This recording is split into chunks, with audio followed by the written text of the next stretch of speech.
Merch is out now. I'm not making any profit from it, only buy it if you want it, okay? Good. I'll put link in the description. Bye bye. It's time for what you have all been waiting for, Block Gang the Word Gang. If you did not know, a couple weeks back in our Creative Enterprises digital tech subject for school, we had to do Python on a platform called Grok.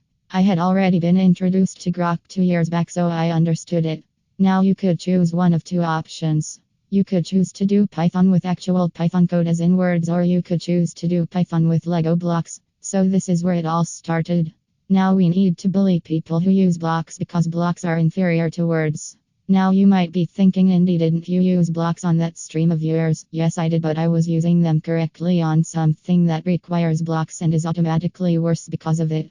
Python does not require blocks, it requires words or to be a simpleton and use blocks. So it's time to prove once and for all blocks are bad.